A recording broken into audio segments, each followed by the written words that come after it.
Selamat datang di channel Roman Kehidupan, channel yang menceritakan novel dengan judul Kaya Dalam Semalam. Jangan lupa like, komen, dan subscribe. Selamat mendengarkan. Bab 289. Jarang-jarang suasana hatimu bagus. Setelah melihat Yang Tian membunuh Fu Kai dengan mudah, kedua ayah dan anak dari keluarga Song dan lainnya semua menatapnya dengan bengong. Kekuatan dari Yang Tian ini juga terlalu kuat, bukan? Yang Tian perlahan berbalik dan berjalan mendekati mereka. Song Zongping dan lainnya tidak tahan untuk merasa gemetar, sedangkan kedua biksu itu bahkan merasa lebih ketakutan, kemudian mundur selangkah dan terjatuh ke tanah. Aku ingin kamu menyebarkan informasi ke seluruh dunia seni bela diri Tiongkok bahwa aku telah membunuh Fu Kai, kata Yang Tian kepada Song Zongping. Dengan datar, dia ingin orang-orang di dunia seni bela diri Tiongkok yang berpartisipasi dalam insiden pembantaian pendirinya merasa bahaya dan ketakutan. Ketika geng pemuda Tiongkok kembali ke Tiongkok, itu adalah hari-hari ketika mencari mereka untuk melunasi hutang darah tahun itu.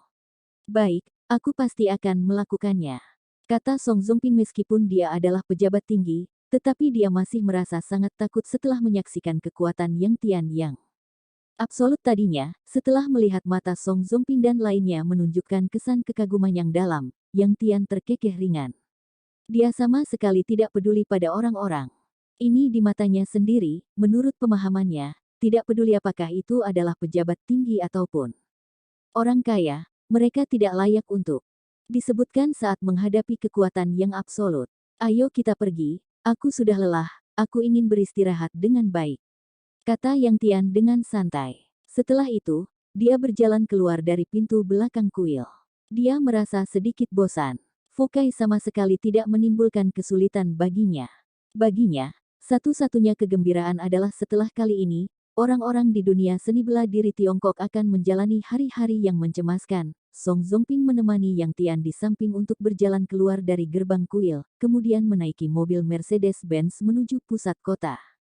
Di sepanjang jalan, suasana hati Song Zongping yang gugup dan takut berangsur-angsur menghilang dan digantikan oleh suasana hati yang rileks dan ceria. Pagi hari ini, dia masih khawatir apakah akan ada kecelakaan dalam pertarungan kungfu di lusa hari atau tidak, dan apakah master yang dikirim oleh geng pemuda Tiongkok bisa mengalahkan Fu Kai atau tidak. Tetapi sekarang, Yang Tian telah membunuh Master Fu Kai yang paling terkuat dari keluarga Zong, yang berarti bahwa keluarga Song pasti akan memenangkan pertarungan kungfu di lusa hari. Saat ini, suasana hati Song Zongping seperti peserta ujian masuk perguruan tinggi, di mana setelah memeriksa jawabannya, dia menemukan bahwa nilainya telah mencapai batas nilai dari Universitas Tsinghua. Song Zongping secara pribadi mengantar Yang Tian ke Hotel Jingxi dan mengirim 6 orang pengawal untuk memastikan keamanan Yang Tian. Saat keluar dari hotel, Song Zongping menyenandungkan lagu di dalam mobil. Di tempat bunga persik yang bermekaran, ada kampung halamanku yang indah. Pohon persik terpantul di permukaan air yang tenang. Persik merangkul pedesaan yang indah. Jari-jari tangan Song Zongping mengetuk pelan sambil mengikuti irama lagunya. Dia bahkan tidak menyadari suasana hatinya yang begitu bahagia saat ini. Ayah, aku sudah lama sekali tidak melihat Anda yang begitu bahagia, kata Song Yi sambil tersenyum. Ketika melihat ayahnya tercengang sejenak, Song Yi lanjut berkata, sekarang kita telah membunuhnya Fu Kai dan mengejutkan keluarga Zong. Sepertinya mereka sudah kepanikan sekarang. Ayah, kita sudah berada di situasi kemenangan yang stabil sekarang. Aku sedang berpikir apakah keluarga Zong akan berinisiatif datang mencari kita untuk berdamai atau tidak. Tidak. Song Zongping menggelengkan kepalanya dan berkata, menurut pemahamanku tentang Zong Zhaoshen, dia lebih rela untuk mati di medan perang daripada berinisiatif untuk menyerah kepada kita. Temperamennya keras kepala dan tidak bisa melepaskan mukanya. Kalau begitu sekarang Fu Kai sudah mati, siapa lagi yang akan dikirim oleh keluarga Zong untuk melawan kita? Tanya Song Yi dengan penasaran. Tidak peduli siapa yang dikirim oleh mereka, hasilnya tetap rugi. Untuk apa kita peduli padanya? Song Zongping berkata dengan santai. Song Yi, setelah kembali, jalanilah perintah Tuan Yang Tian untuk menyebarluaskan informasi bahwa dia telah mengalahkan Fu Kai. Begitu informasi ini disebarluaskan, orang-orang dari keluarga teratas di Yanjing seharusnya tahu siapa yang akan menjadi pemenang terakhir dalam pertarungan kungfu ini. Kata Song Zongping, malam hari itu, melalui internet, telepon, WeChat dan metode lainnya, Song Yi menyebarluaskan informasi tentang Yang Tian yang telah membunuh Fu Kai kepada keluarga teratas di Yanjing yang ingin datang menyaksikan pertarungan di hari itu. Tiba-tiba, semua keluarga teratas di Yanjing yang telah menerima informasi itu merasa sangat terkejut. Ternyata bawahan yang paling terkuat dari keluarga Zong telah dibunuh langsung oleh bawahan keluarga Song di malam awal permulaan pertarungan. Sebelumnya, mereka masih sedang ragu-ragu bahwa pihak manakah yang bisa memenangkan pertarungan kungfu kali ini, tetapi sekarang semuanya sudah jelas. Menurut mereka, setelah Fu Kai dari keluarga Zong terbunuh, maka kemenangan telah diraih oleh keluarga Song, keluarga bisnis dan pengusaha besar di Yanjing peduli tentang siapa yang akan bertanggung jawab atas dunia bawah tanah Yanjing di masa depan. Namun, bagi dunia seni bela diri Tiongkok, titik fokusnya sudah beda. Fu Kai yang terkenal di dunia seni bela diri Tiongkok sudah terbunuh dan orang yang membunuh Fu Kai adalah geng pemuda Tiongkok dari AS yang memiliki dendam darah dengan dunia seni bela diri Tiongkok. Ini adalah berita yang sangat luar biasa. Setelah waktu 100 tahun, reputasi geng pemuda Tiongkok yang awalnya hampir menghilang secara keseluruhan telah memasuki kembali pandangan dunia seni bela diri Tiongkok. Semua orang di dunia seni bela diri sedang menebak seberapa ngerinya kekuatan geng pemuda Tiongkok saat ini. Kali ini, geng pemuda Tiongkok datang ke Tiongkok, selain dipekerjakan oleh keluarga Song, apakah mereka masih punya tujuan lainnya? Di segala penjuru dunia, setiap orang yang memiliki tanggung jawab atas dunia seni bela diri Tiongkok penuh dengan keraguan. Mereka mengawasinya dengan tenang.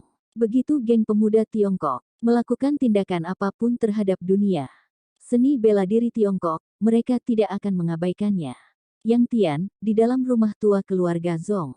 Zong Jiushen bergumam nama itu dengan pelan, sambil melihat informasi tentang Yang Tian di tangannya. Tatapan dari pria tua itu mengandung rasa sedih yang mendalam. Lebih dari 1 jam yang lalu, keluarga Zong telah mendapatkan kabar bahwa Fu Kai telah terbunuh, yang mengejutkan hati Zong Jiushen. Menurut perkataan dari biksu di kuil Tanta, Fu Kai masih punya sedikit kekuatan untuk melawan Yang Tian, tetapi Yang Tian sama sekali tidak merasa sedikit terancam. Setelah Yang Tian bertindak, Fu Kai jatuh ke bawah jurang seperti daun yang sudah gugur dan tersapu oleh angin. Fu Kai begitu lemah di depan Yang Tian, apakah Qin Lang masih punya kesempatan untuk menang? Saat ini, para putra dari Zong Jiushen sudah merasa panik. Mereka berjalan ke sana kemari di ruang tamu Zong Jiushen. Seperti binatang yang ketakutan dan seperti lalat yang berdengung. Apa yang harus kita lakukan? Pertarungan kungfunya masih belum dimulai dan pendukung kita sudah mati. Mungkinkah keluarga Zong kita benar-benar akan kalah di tangan keluarga Song sialan itu? Jika kita tahu lebih awal, kita juga pasti akan menghubungi geng pemuda Tiongkok. Murid dari seorang penjaga pun begitu kuat, yang berarti bahwa seluruh orang dari geng mereka sangat kuat. Hais, mengapa kita tidak melakukan persiapan lebih awal? Semuanya keluar, teriak Zong Jiushen dengan marah. Sekelompok putranya sungguh tidak berguna dan hanya bisa membuatnya kesal di sini. 5 hingga 6 putranya semua terdiam. Setelah melihat Zong Jiushen yang memelototi mereka, mereka sadar diri. Dan keluar dari kamar, hanya ada Zong Suesan yang tersisa di ruang tamu. Suesan, serahkanlah informasi Yang Tian kepada Qin Lang, ingatkan dia untuk berhati-hati. Kata Zong Jiushen kepada Zong Suesan. Baik, ketika melihat ekspresi ayahnya yang cemas, hati Zong Suesan merasa sangat sedih. Menurut kekuatan Yang Tian, mungkin saja keluarga Zong mereka benar-benar akan kalah. Zong Suesan menelepon nomor Qin Lang dan saat ini, Qin Lang sedang berada di lantai bawah perumahan keluarga Universitas Yanjing. Sekarang sudah waktunya untuk makan dan Qin Lang ingin pergi makan di kantin. Saat ini, kedua gadis cantik tersenyum dan berjalan mendekati Qin Lang. Mereka adalah Xiao Sui dan Xiao Yue. Kedua orang itu membawa kotak makanan cepat saji di tangan mereka. Tuan Muda Qin, kami telah membelikan nasi babi kecap yang harum untuk Anda. Anda tidak usah pergi ke kantin lagi untuk kedepannya. Ada terlalu banyak orang di sana dan kami berempat akan bergiliran mengantarkan makanan untuk Anda. Kata Xiao Sui. Mereka merasa sangat nyaman saat melihat Qin Lang yang bertugas setiap harinya. Kalian sangat baik padaku. Qin Lang tersenyum. Kantin memiliki ruang makan. Staf khusus dan Qin Lang tidak akan merasa kesempitan untuk makan di sana, malah angin bunga salju rembulan yang banyak berpikir, ketika melihat kulit babi kecap yang berwarna kuning gosong itu, air liur Qin Lang hampir saja mengalir keluar. Saat ini, ponselnya telah berdering. Qin Lang menjawab panggilan dari Zhong Xuesan. Qin Lang, kami sudah tahu master mana yang dicari oleh keluarga Song. Namanya adalah Yang Tian. Dia adalah murid dari penjaga utama di geng pemuda Tiongkok. Lebih dari 1 jam yang lalu, dia baru saja membunuh Fu Kai tanpa menggunakan tenaga apapun. Aku akan memberimu semua informasi tentangnya nanti. Kata Zhong Xuesan. Oke, setelah mendengar Fu Kai telah terbunuh, hati Qin Lang sedikit terguncang. Lawannya ini benar-benar sangat kuat dan tekanan di dalam hatinya meningkat lagi. Lakukanlah persiapanmu dengan baik, aku akan menjemputmu di universitas Yanjing lusa hari. Jangan ada tekanan psikologis, berusahalah yang terbaik, kata Zhong Xuesan. Nada bicaranya jelas tidak percaya diri, karena meskipun dia tidak bersedia untuk menghadapinya, tetapi sebenarnya hatinya merasa bahwa Qin Lang mungkin saja akan kalah dalam pertarungan ini. Aku tahu, kata Qin Lang sambil tersenyum. Setelah Zhong Xuesan memerintahkan Qin Lang beberapa patah kata lagi, dia langsung menutupi panggilannya. Tuan Muda Qin, ada masalah apa yang terjadi? Xiao Sui dan Xiao Yue telah menyadari ada yang salah dan bertanya dengan cemas. Lusa hari, aku akan membantu keluarga Zhong untuk bertarung dalam seni kungfu. Hari itu, bantulah aku untuk menjaga Zhong Yu dengan baik, jangan biarkan dia tahu tentang informasi ini, kata Qin Lang. Tuan Muda Qin, pertarungan kungfu apa-apaan, siapa yang berani memprovokasi Anda, kami berempat akan membunuhnya. Terlebih dahulu, kata Xiao Sui dengan tidak senang. Aku telah menyetujui keluarga Zhong untuk pertarungan kungfu kali ini. Kalian tidak bisa mewakiliku untuk pergi. Kalian tenang saja, masih belum ada orang yang bisa mengalahkan tuan kalian ini. Saat ini, aku akan menggunakan kecepatan yang tercepat untuk mengakhiri pertarungan kungfu ini, kata Qin Lang dengan santai. Dia tidak ingin angin bunga salju rembulan mengkhawatirkannya. Ketika dia berkata demikian, Xiao Sui dan Xiao Yue tertawa. Benar, orang itu benar-benar tidak sadar diri. Beraninya dia bertarung dengan Tuan Muda Qin, itu namanya cari mati. Aku rasa Tuan Muda Qin bisa membuat orang itu berlutut dan memohon belas kasihan dalam 3 jurus. Mereka berdua sangat percaya diri terhadap Qin Lang.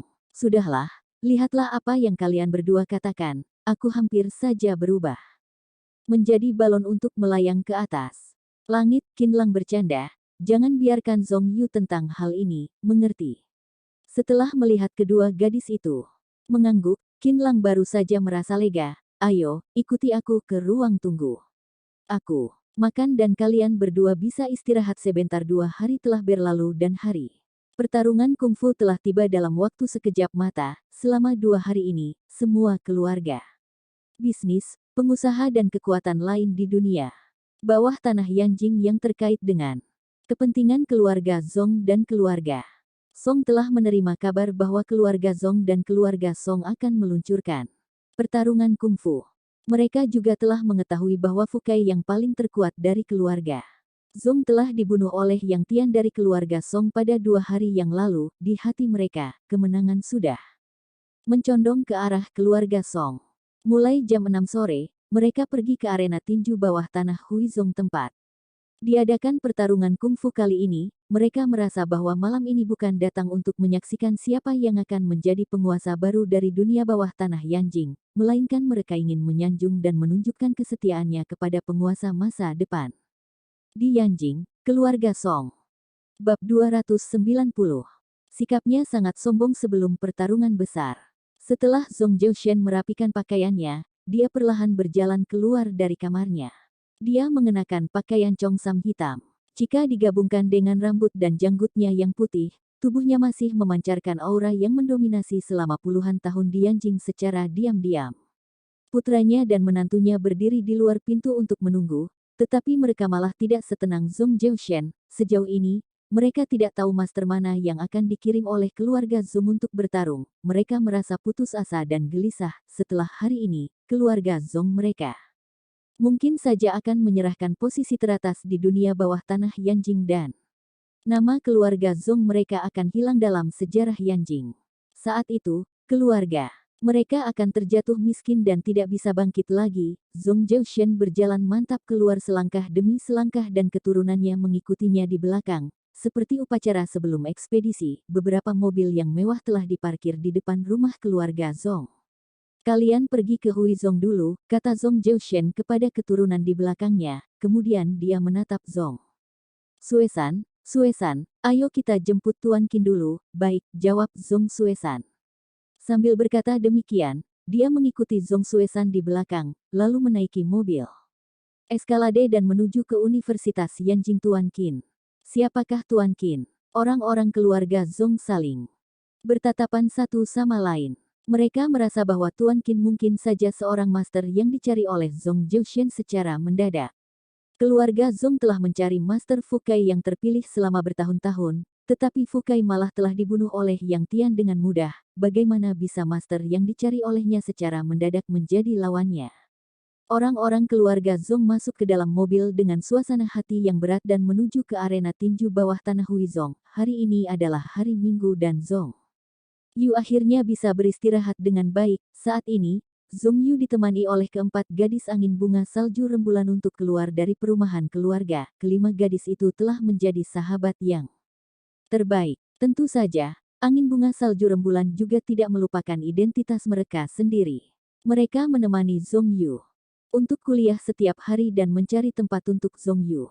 Setelah tiba di kantin, mereka mengambil makanan untuk Zong Yu dan setelah pulang, mereka juga akan memijat Zong Yu. Singkatnya, mereka menjaga Zong Yu dengan segala cara. Zong Yu berjalan ke depan pintu dan Qin Lang masih bertugas di sini. Ketika melihat kelima gadis itu berjalan kemari, Qin Lang merasa sangat senang. Setelah pulang kerja malam ini, temanilah aku berjalan di Danau Weiming, kata Zong Yu kepada Qin Lang. Beberapa hari ini, dia selalu sibuk dengan kuliahnya dan tidak begitu memperhatikan Qin Lang. Hari ini, dia sudah bisa beristirahat dan tiba-tiba merasa sedikit mengabaikan Qin Lang. Malam ini, Qin Lang sedikit tercengang. Dia akan membantu keluarga Zong untuk bertarung dalam seni kungfu. Malam ini, itu akan buruk jika Zong Yu mengetahuinya, tetapi ketika melihat mata Zong Yu yang berbinar, Qin Lang juga tidak tega untuk menolaknya. Kemudian dia mengangguk dan berkata, "Oke, aku akan meneleponmu setelah pulang kerja." "Oke, mari kita berkeliling di perpustakaan. Kamu bertugaslah dulu." Zong Yu merasa senang dan berjalan menuju perpustakaan. Xiao Sui dan Xiao Yue menemani Zong Yu, sedangkan Xiao Feng dan Xiao Hua malah berhenti dan tinggal di sisi Qin Lang. Setelah melihat sosok bayangan Zong Yu menghilang, Qin Lang berjalan kembali ke asramanya sendiri, lalu menggantikan pakaiannya sendiri dan pergi ke gerbang kampus. Sambil menunggu keluarga Zong datang menjemputnya ke arena tinju pertarungan kungfu, Xiao Feng dan Xiao Hua mengikuti Qin Lang di belakang. Mereka ingin pergi bersama Qin Lang. Ketika Qin Lang berjalan keluar dari gerbang kampus, dia melihat sebuah mobil eskalade yang melaju. Zong Zhaoshen dan Zong Suesan turun dari mobil dan menyapa Qin Lang secara singkat. Kemudian semuanya kembali ke mobil dan menuju arena tinju bawah tanah Huizong. Arena tinju bawah tanah Huizong adalah arena tinju yang paling terkenal di dunia bawah tanah Yanjing. Arena itu terletak di pusat perkotaan Yanjing. Keberadaannya sangat tertutup, karena di atasnya adalah Museum Pameran Yanjing, sedangkan di lantai 2 bawah tanah adalah lokasi dari arena tinjunya. Saat ini, lingkungan sekitar museum pameran terlihat tenang, tetapi sebenarnya sudah sangat ramai di lantai 2 bawah tanah, 200 meter di depan museum pameran. Kedua ayah dan anak dari keluarga Zong, Qin Lang, Xiao Feng dan Xiao Yue turun dari mobil. Mereka ingin berjalan kaki dari sini menuju arena tinju bawah tanah. Qin Lang merasakan bahwa ada orang yang sedang menatapnya. Dia menoleh dan melihat satu sosok bayangan yang mengelak di samping kolam bunga. Setelah sosok bayangan itu melihat Qin Lang telah menyadarinya, dia segera bersembunyi di balik pohon. Xiao Feng dan Xiao Hua juga telah memperhatikan orang itu. Mereka berdua bersama-sama melihat orang itu keluar. Xiao Feng dan Xiao Hua bergegas ke belakang pohon dan menyerang orang itu di sisi kiri dan kanan. Orang itu merasa terkejut. Dia tidak menyangka bahwa keterampilan bela diri dari kedua gadis yang Berusia di bawah 20 tahun itu juga begitu hebat, dia segera mencoba untuk menyerangnya, tetapi dia sama sekali bukan lawan Xiao Feng dan Xiao Hua.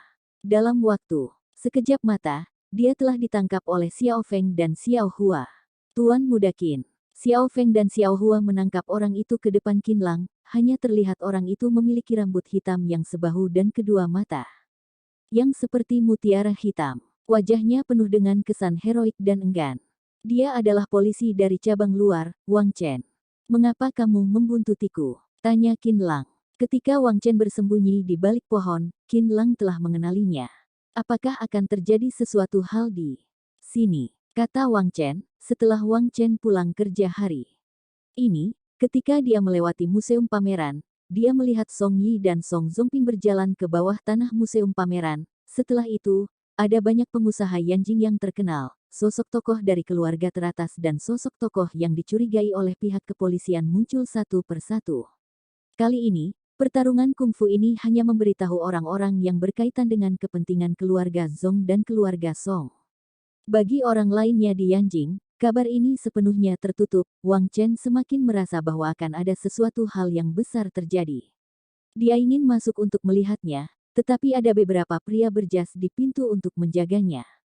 Dia tidak bisa masuk tanpa adanya surat undangan. Wang Chen bersembunyi di depan pintu, sambil melihat apa yang akan terjadi ketika dia melihat kedua ayah dan anak dari keluarga Zong muncul. Dia bahkan lebih terkejut. Tentu saja, dia juga merasa terkejut saat melihat Qin Lang masih ada hubungan dengan keluarga Zong. Kamu pergilah segera, di sini bukan tempat yang bisa kamu datang, kata Qin Lang. Apakah kalian ingin melakukan bisnis kotor di sini? Aku ingin memberitahu pihak kepolisian untuk menghancurkan rencana kalian. Kata Wang Chen, dia tahu bahwa keluarga Zong memiliki latar belakang kekuatan bawah tanah. Baginya, kemunculan dari keluarga Zong di sini berarti tidak bersih. Jika kamu berbicara omong kosong lagi, aku akan membuatmu diam selamanya. Kata Zong Zhaoshen dengan marah. Ayah, tenangkanlah amarah Anda, kata Zong Suesan. Dia baru saja menatap penampilan Wang Chen dengan cermat, kemudian berkata, apakah kamu adalah gadis itu dari keluarga Wang, Wang Chen? Lia, aku akan menangkap penjahat seperti kalian untuk masuk ke dalam penjara. Setelah Wang Chen dipindahkan ke ibu kota, dia tahu dari orang lain berkata bahwa keluarga Zong adalah pemimpin dunia bawah tanah di Yanjing. Menurutnya, keluarga Zong adalah kebalikan dari polisi. Suatu hari, dia pasti akan menghancurkan keluarga Zong. Gadis kecil, mudah bagi kami untuk menghadapimu. Zong Suesan mencibir, aku bisa memberitahumu dengan jelas, bahwa akan ada pertarungan kungfu di sini pada malam hari ini dan pemenangnya akan menjadi penguasa dunia bawah tanah Yanjing. Keluarga Wang kalian juga tahu dengan pertarungan kungfu ini dan pihak pemerintah juga tahu. Mengapa kamu masih bisa mengadakannya di sini? Karena kami telah mendapatkan izin dari yang di atas. Selain kalian, stabilitas Yanjing juga membutuhkan kami, mengerti? Apakah keluarganya sendiri dan pihak pemerintah juga telah mengetahuinya? Wang Chen tercengang dan pikirannya sedikit tidak bisa merespon. Dia tiba-tiba merasa bahwa dirinya sendiri seperti orang yang sembrono, tetapi apakah kenyataannya benar-benar seperti yang dikatakan oleh Zong Suesan? Gadis, bagaimana jika kamu masuk bersama kami? Kata Zong Zhaoshen sambil menatap Wang Chen. Saat melihat Wang Chen yang sedikit bengong, Zong Zhaoshen tidak peduli padanya lagi, kemudian berjalan perlahan ke lantai 2 di bawah tanah museum pameran. Wang Chen juga mengikuti mereka untuk berjalan ke bawah. Melalui pemeriksaan di lantai 1 bawah tanah, Zong Zhaoshen dan lainnya telah berjalan ke lantai 2 bawah tanah. Di dalam aula depan, sudah ada banyak orang yang hadir. Song Zongping dan Song Yi sudah tiba pada setengah jam yang lalu. Saat ini, ada banyak orang yang berkumpul di sekitar mereka, sambil mengobrol dengan antusias, sedangkan orang-orang di sekitar orang keluarga Zong lainnya malah bersikap dingin. Setelah melihat Zong Zhaoshen sudah datang, ada beberapa orang yang menyapa Zong Zhaoshen atas etika sopannya. Tuan Zong, Anda sudah datang. Penampilan mereka sangat terkendali. Sekarang situasinya sudah sangat jelas, bahwa keluarga Song akan menjadi pemenang dari pertarungan kungfu ini. Tidak. Ada gunanya lagi bagi mereka untuk menyanjung dan bersikap sopan terhadap tuan lama ini. Orang-orang keluarga Zong lainnya berjalan kemari. Hati mereka merasa sangat senang. Ketika mereka melihat Zong Jiushen sudah datang, mereka mulai mengeluh. Ayah, sekelompok orang itu awalnya menemui kita seperti anjing, tetapi sekarang keluarga Zong kita masih belum kalah dan sekelompok orang itu telah mengasingkan kita. Benar-benar sombong, Lia. Ada beberapa orang yang seolah-olah tidak melihat kami dan terus menyanjung keluarga Song dengan begitu semangat. Lihatlah wajah mereka itu, benar menjijikkan. Ayah, di manakah Tuan Qin yang Anda cari? Tanya salah satu orang dari keluarga. Zong, Lia, di manakah Tuan Qin? Zong Jiushen tidak menjawabnya. Dia merasa bahwa keturunannya ini benar-benar sampah. Halo, Qin Lang berinisiatif untuk melangkah maju dan menyapa. Apakah Tuan Qin itu adalah kamu? Kata orang keluarga Zong yang baru saja menanyakannya dengan terkejut, yang lainnya juga membuka mulutnya dengan lebar. Mereka masih berpikir bahwa Tuan Qin yang diundang oleh Zong Jiushen adalah seorang master bela diri yang hebat, tetapi mereka sama sekali tidak menyangka bahwa Tuan Qin itu adalah Qin Lang. Si anak muda itu Master Fu Kai pun tidak bisa mengalahkan Yang Tian yang diundang oleh keluarga Song. Meskipun anak muda itu tampaknya kuat, tetapi bagaimana bisa dia menjadi lawannya Yang Tian? Dalam waktu sekejap, keluarga Zong menghela nafas terakhir mereka. Mereka menghela nafas dan merasa bahwa harapan kecil mereka yang paling terakhir telah hancur. Saat ini, Song Zongping telah memperhatikan Zong Jiushen yang sudah datang, kemudian dia berjalan kemari dengan Song Yi. Mereka berdua dikelilingi oleh sekelompok besar orang. Adik sepupunya Song Yi dan sekeluarganya juga sudah datang. Fang Zheng didorong di atas kursi roda He Yuchen, generasi kedua kaya yang mengadakan acara. Grup band wanita Hello sebelumnya juga berada di antara mereka. Dia kebetulan berada di Yanjing saat ini. Berdasarkan status dan identitas dari keluarga mereka, tentu saja ada surat undangannya, sehingga dia datang ke sini untuk menyaksikan pertarungan ini. Tuan Zong, halo, kita bertemu lagi, kata Song Zongping dengan sopan. Di depan orang lain, dia harus menunjukkan sikapnya yang murah hati. Lagi pula, dirinya sendiri akan menjadi penguasa dunia bawah tanah Yanjing untuk kedepannya. Halo, Zong Jiushen berjabat tangan dengan Song Zongping dan menyapanya sambil mencibir. Tahun itu, ketika keluarga Song baru saja tiba di Yanjing, Song Zongping hanyalah seorang pejabat biasa di Yanjing. Saat itu, dia secara pribadi membawa hadiah untuk mengunjungi Zong Suesan di rumah keluarga Zong. Terus terang saja, dia datang untuk bergabung dan menyampaikan salamnya. Tak terduga bahwa 30 tahun kemudian, Song Zongping ingin merebut posisi keluarga Zong. Segala sesuatunya memang tidak kekal. Tidak tahu master mana yang dikirim oleh keluarga Zong hari ini? Tanya Song Zongping. Dia malah ingin melihat bahwa Master Fu Kai yang paling terkuat di keluarga Zong sudah mati. Siapa lagi yang bisa dikirim oleh keluarga Zong? Tuan Qin, silakan keluar dan biarkan Tuan Song melihatmu, kata Zong Jiushen. Baik, jawab Qin Lang. Kemudian dia berjalan ke depan Song Zongping dan berkata sambil mengangguk, halo, Tuan Song. Setelah melihat Qin Lang, semua orang di sekitarnya merasa kaget. Apakah keluarga Zong mencari seorang bocah yang berusia 20 tahun untuk bertarung? Apakah ini sedang bercanda? Kamu, Song Yi telah mengenali Qin Lang dan tatapannya penuh dengan kesan kejam. Paman, aku dan kakak sepupuku telah dipermainkan oleh bocah sialan ini terakhir kalinya, kata Fang Zheng yang sedang duduk di atas kursi roda. Song Zongping mengangkat tangannya dan Song Yi dan Fang Zheng berhenti untuk berbicara. Kakak Zong, apakah tidak ada orang lagi di keluarga Zong? Jika kalian mengirim bocah ini untuk bertarung, bukannya kemenangan akan berada di pihak keluarga Song kami, kata Song Zongping sambil menyeringai. Sebelumnya, dia terlihat sopan, tetapi sekarang dia juga perlu menunjukkan sikapnya yang mendominasi. Dia telah berpikir bahwa setelah menjadi penguasa di dunia bawah tanah Yanjing, dia juga harus menggunakan cara yang lunak dan keras terhadap bawahan.